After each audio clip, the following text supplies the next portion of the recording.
నమస్కారం న్యూస్ 21 కి స్వాగతం. హెడ్లైన్ చూద్దాం.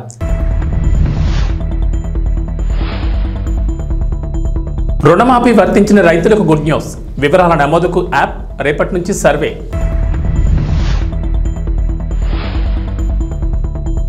విజయవాడలో ఎంపాస్ కలకలం.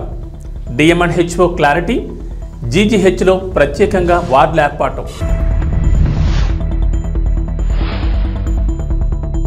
హైదరాబాద్ నగరంలో గణేష్ మండపాల ఏర్పాటుకు ముందస్తు చర్యలు. నగర సిపి శ్రీనివాసరెడ్డి వెల్లడి.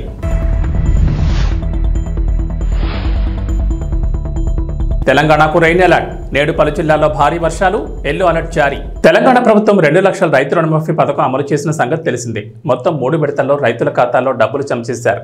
మొత్తం 31,000 కోట్లు రైతుల అకౌంట్లలో జమ చేసినట్లు సర్కార్ వెల్లడించింది. అయితే కొందరు రైతులకు అర్హతలున్న రుణమాఫీ వర్తించలేదు. రేషన్ కార్డు లేకపోవడం, ఆధార్ కార్డులో తప్పులు, పట్టాదారు పాస్ పుస్తకంలోని పేరుతో సరిపోలకపోవడం వంటి కారణాలతో వారికి రుణమాఫీ కాలేదు. దీంతో ఆయా రైతులు ఆందోళన వ్యక్తం చేస్తున్నారు. ఈ నేపథ్యంలో అటువంటి రైతులకు రైతు రుణమాఫీ వర్తించేలా ప్రభుత్వం కీలక నిర్ణయం తీసుకుంది. ఆయా రైతుల వివరాల నమోదుకు రైతు భరోసా పంట రుణమాఫీ యాప్ను తెలంగాణ వ్యవసాయ శాఖ రూపొందించింది. ఈ యాప్ను ఇప్పటికే అన్ని జిల్లాల వ్యవసాయ అధికారులు, డివిజన్, మండల స్థాయిలోని వ్యవసాయ విస్తరణాధికారులకు పంపించింది. వారు రుణమాఫీ వర్తించిన రైతుల సమాచారం తెలుసుకుని యాప్లో నమోదు చేయాలని ప్రభుత్వం మార్గదర్శకాలు జారీ చేసింది.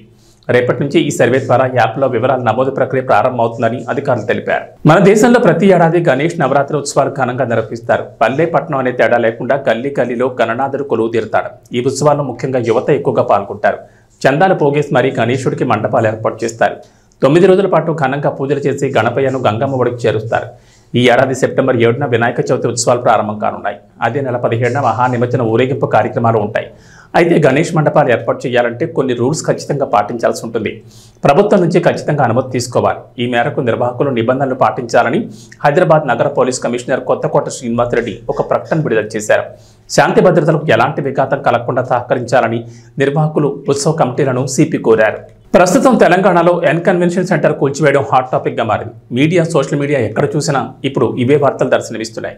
తుమ్మిడికుంట చెరువును ఆక్రమించి అక్కినేని నాగార్జున ఎన్ కన్వెన్షన్ సెంటర్ను నిర్మించారని హైడ్రా అధికారులు కూల్చివేయగా, అయితే ఆ స్థలాన్ని ఆక్రమించలేదని నాగార్జున చెబుతున్నారు. అంతేకాకుండా ఈ విషయం రాజకీయంగా కూడా తీవ్ర సంచలనంగా మారింది. ప్రభుత్వ కార్యాలయాలు, అధికార పార్టీకి చెందిన నేతల నిర్మాణాలు కూడా కూల్చివేస్తారా అంటూ ప్రతిపక్ష పార్టీలు తీవ్ర విమర్శలు గుప్పిస్తున్నారు.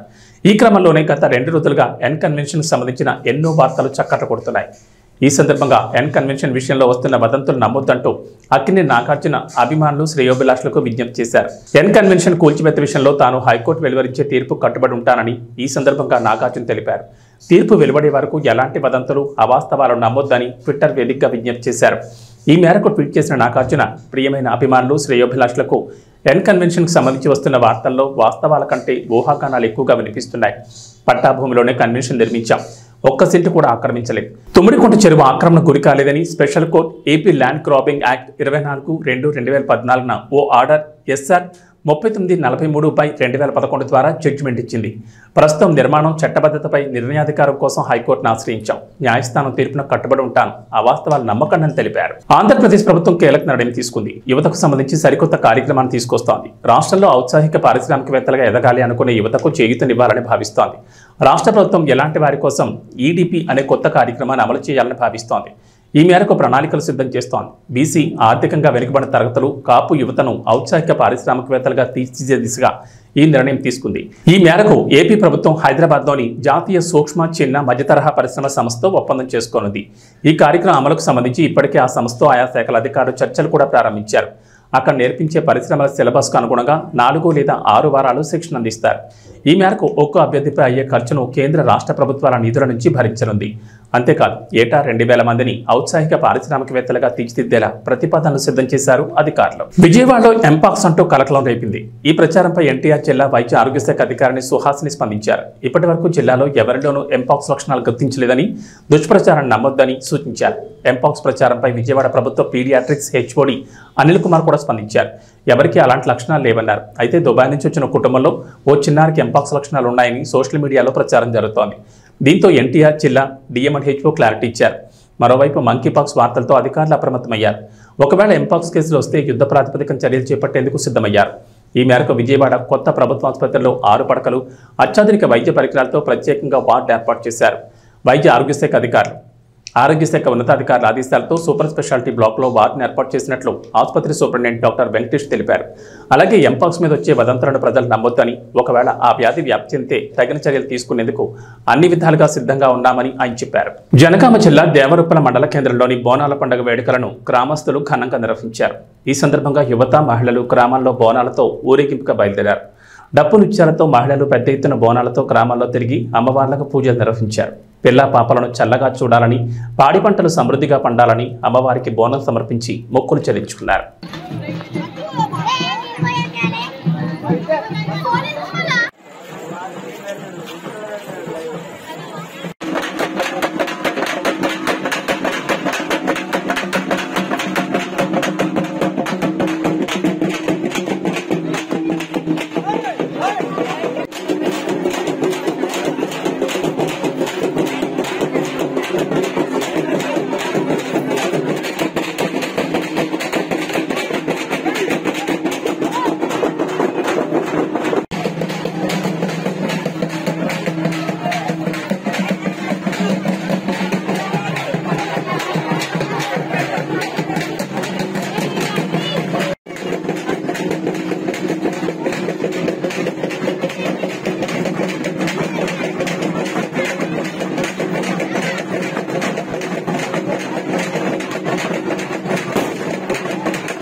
ముఖ్యమంత్రి రేవంత్ రెడ్డి తమ్ముడు తిరుపతి రెడ్డి కొడంగల్లో షాడో ఎమ్మెల్యేగా చలామణి అవుతున్నారని కొడంగల్ నియోజకవర్గానికి చెందిన రైతులు ఆరోపించారు. పచ్చని మా పంట పొలాల్లో ఫార్మా కంపెనీలు స్థాపించాలనే ప్రభుత్వం నిర్ణయాన్ని కొడంగల్ నియోజకవర్గ రైతులు వ్యతిరేకించారు.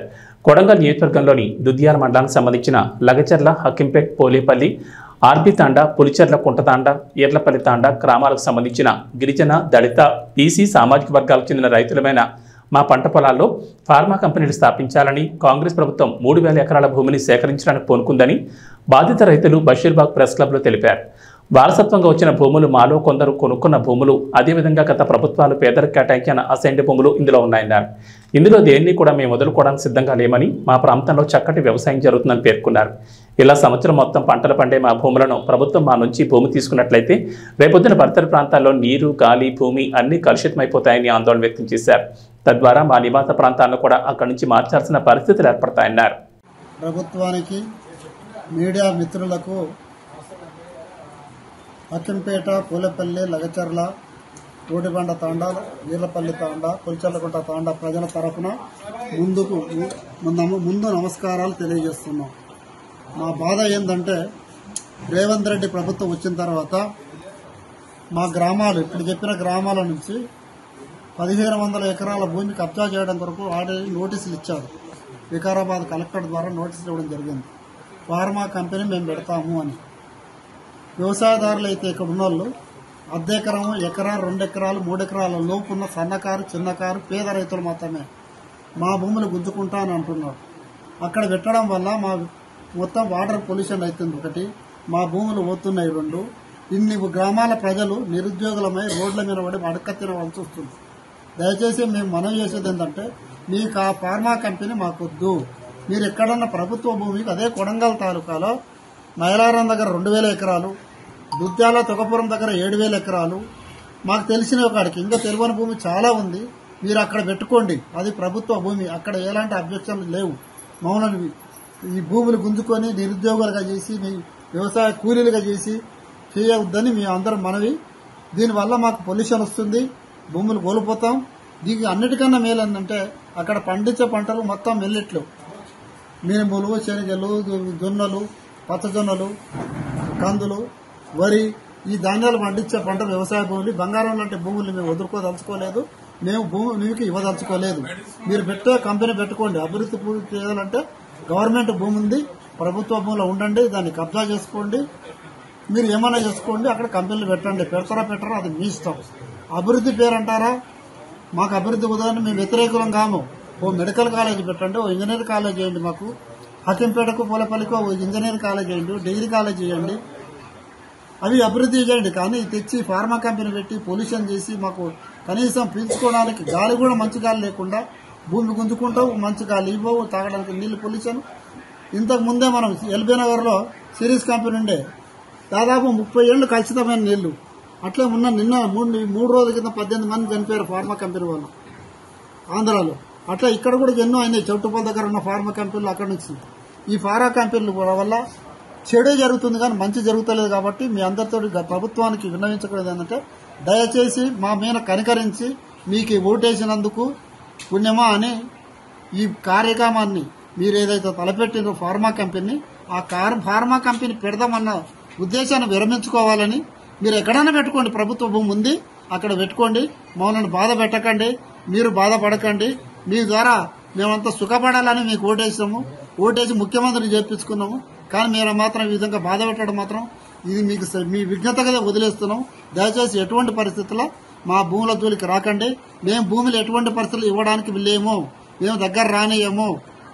దేనికైనా సద్య కోర్టు పోతాం, కంపెనీలు పెట్టనియ్యం, పెట్టినా మేము బతకనియ్యం, అది కూడా జరుగుతుంది.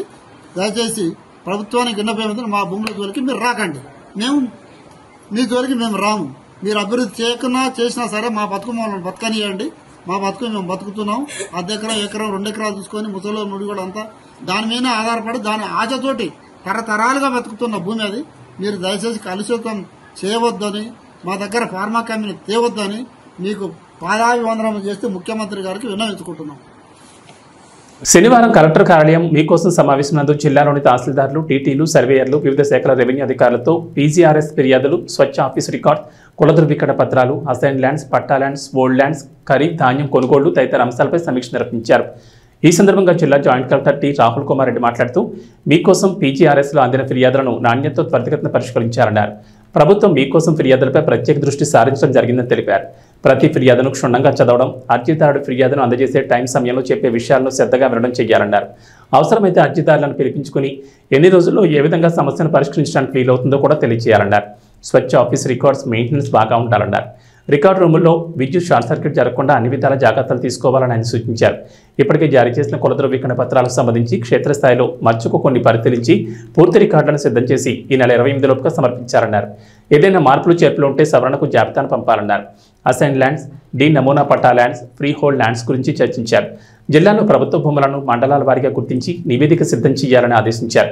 ఈ సమావేశంలో జిల్లా రెవెన్యూ అధికారి J Udayabhaskararao, KRRC special deputy collector మరియు Tadepalligudem in charge RDO B Sivanarayana Reddy, Narsapuram RDO M Achyut Ambarish, collectorate land superintendent CH Ravikumar, mandal తహసీల్దార్లు, డీటీలు, సర్వేయర్లు, civil supply, land and registration అధికారులు తదితరులు పాల్గొన్నారు. ఇక్కడ ఏమైనా ఇంక్లూడ్ చేయకుండా ఇంకా ఏమైనా ఉంటే కూడా అది మీ ఆర్ఎస్ఆర్లో ఉంటే అది మీ దృష్టిలో తెలియాలి. ఈ విఆర్ఓస్ ఎవరు మీకు చెప్పుకున్నాం అంటే అది మీకు తప్పవుతుంది. మరి ఎట్టి పరిస్థితుల్లో మీరు ఆర్ఎస్ఆర్ వెరిఫై చేసి 22 వెరిఫై చేసి తెలిసిపోతుంది. మ్యాక్సిమం ఆర్ఎస్ఆర్ ఉన్నవి ఇప్పటికీ 22లో పెట్టుంటారు. 2 days back many minority communities have come and requested for marriage grounds కానీ కమ్యూనిటీ హాల్స్ కానీ ల్యాండ్ లేదని చెప్పేస్తాం డైరెక్ట్గా. అలా కాకుండా అసలు ముందు మన దగ్గర ఉన్న గవర్నమెంట్ ల్యాండ్ ఎంత ఉంది అనేది ప్రతి తహసీల్దార్కి తెలిసి ఉండాలి. మన జిల్లాలో ఇంత ఉందని చెప్పి మనం చెప్పగలిగాం. డెఫినెట్గా this government will look for developmental aspects. So గ్రామ సచివాలయ పరిధిలో, గ్రామ పంచాయతీ పరిధిలో కమ్యూనిటీ ఇన్ఫ్రాస్ట్రక్చర్కి ల్యాండ్స్ ఏమైనా ఉన్నాయని అడుగుతారు. Or for communal purposes like minority burial grounds కానీ కమ్యూనిటీ హాల్స్కి అడుగుతారు ఖచ్చితంగా. సో అప్పుడు మళ్ళీ హడావుడు లేకుండా ఇప్పుడే వెతికి పెట్టుకోండి. ఎన్ని రోజులు పడుతుంది? 1 వీక్ సరిపోతుందా?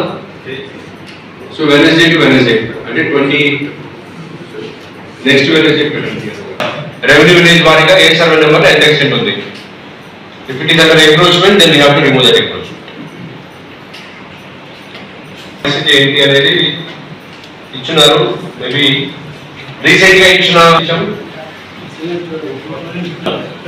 ఫ్రెష్ అసైన్మెంట్ ఏమి ఇవ్వలేదా? మొన్న పెట్టిన జనవరి ఫిబ్రవరి ఏం చేయలేదు. ఎనివే చేయడానికి లేదు. మీరు ఫైల్స్ కూడా ఏమి పంపించండి దానికి సంబంధించి. 596 ప్రకారం మనకు వచ్చిందే తక్కువ. విజయ్ దేవరకొండ తన సినిమాల ఫలితాల గురించి నిర్మోహమాటంగా చెప్పేస్తుంటాడు. ఫ్లాప్ అయితే ఫ్లాప్ అని, హిట్ అయితే హిట్ అని చెప్పేస్తుంటాడు. డియర్ కామ్రేడ్ సినిమా మిశ్రమ ఫలితం వచ్చినప్పుడు ఒప్పుకున్నాడు. కానీ డియర్ కామ్రేడ్ మంచి చిత్రమే, కానీ తేడా కొట్టిందని సెకండ్ హాఫ్ని ఇంకాస్త బెటర్గా తీసుంటే బాగుండేది అన్నట్లుగా చెప్పుకొచ్చాడు. డియర్ కామ్రేడ్ మీద వచ్చిన కన్స్ట్రక్టివ్ క్రిటిసిజంను విజయ్ తీసుకున్నాడు. లైగర్ ప్రమోషన్స్లో విజయ్ కాస్త హద్దులు దాటాడు. హైప్ పెంచే క్రమంలో ఇష్టం వచ్చినట్లుగా మాట్లాడాడు. సినిమా మీద నమ్మకంతో కంటే అతి నమ్మకంతో ఉన్నాడు. అందుకే లైగర్ తేడా కొట్టేసింది. బాక్సాఫీస్ వద్ద ఘోర పరాజయంగా లైగర్ నిలిచింది. మామూలుగా అయితే అర్జున్ రెడ్డి సెంటిమెంట్ రిపీట్ అవుతుందని అంతా అనుకున్నారు. ఆగస్టు 25న అర్జున్ రెడ్డి వచ్చి బ్లాక్ బస్టర్ హిట్ అయింది. అదే తేదీన లైగర్ వస్తుంది కాబట్టి అది కూడా బ్లాక్ బస్టర్ అవుతుందని అనుకున్నారు. కానీ తేడా కొట్టేసింది. అర్జున్ రెడ్డి వచ్చి 7 ఏళ్ళు అవుతుందని విజయ్ దేవరకొండ ట్వీట్ వేశాడు. ఫుల్ వర్షన్ను 10th యానివర్సరీకి రిలీజ్ చేద్దామని సందీప్ రెడ్డి వంగాను ట్యాగ్ చేశాడు. సరే చేద్దామంటూ విజయ్కి సందీప్ రెడ్డి రిప్లై ఇచ్చాడు. ఇలా అర్జున్ రెడ్డి మీద అయితే విజయ్ ట్వీట్ చేశాడు. కానీ లైగర్ అనే సినిమా ఒకటి వచ్చిందనే విషయాన్ని విజయ్ మర్చిపోయినట్లుగా కనిపిస్తోంది. ఇక వాతావరణ విషయానికి వస్తే తెలంగాణలో గత కొన్ని రోజులుగా భారీ వర్షాలు కురుస్తున్నాయి. ఎడతెరిపి లేకుండా కురుస్తున్న వర్షాలతో రాష్ట్రంలోని చెరువులు, జలాశయాలు, ప్రాజెక్టులు జలకళను సంతరించుకున్నాయి. అయితే ఇప్పట్లో రాష్ట్రాన్ని వీడేలా కనిపించడం లేదు. తెలంగాణలో నేడు కూడా వర్షాలు కురుస్తాయని హైదరాబాద్ వాతావరణ శాఖ అధికారులు వెల్లడించారు. పలు జిల్లాల్లో భారీ వర్షాలకు ఛాన్స్ ఉందన్నారు. ఉపరితల ద్రోణి, యాక్టివ్గా ఉన్న నైరుతి రుతుపవనాల కారణంగా రాష్ట్రంలో వర్షాలు కురుస్తాయని చెప్పారు. నేటి నుంచి 5 రోజుల పాటు రాష్ట్రంలో వర్షాలకు ఛాన్స్ ఉందని అన్నారు. నేడు నిజామాబాద్, నిర్మల్, భద్రాద్రి కొత్తగూడెం, వికారాబాద్, ఆదిలాబాద్, కొమరంభీం, ఆసిఫాబాద్, మంచిర్యాల, ఖమ్మం, సంగారెడ్డి, వనపర్తి, జోగులాంబ, గద్వాల, నారాయణపేట జిల్లాలో భారీ వర్షాలకు ఛాన్స్ ఉందని చెప్పారు. ఈ మేరకు ఆయా జిల్లాలకు ఎల్లో అలర్ట్ జారీ చేశారు. ఇక మిగిలిన జిల్లాలో ఓ మోస్తరు నుంచి తేలికపాటి వర్షాలు కురవచ్చని వాతావరణ శాఖ అధికారులు అంచనా వేస్తున్నారు.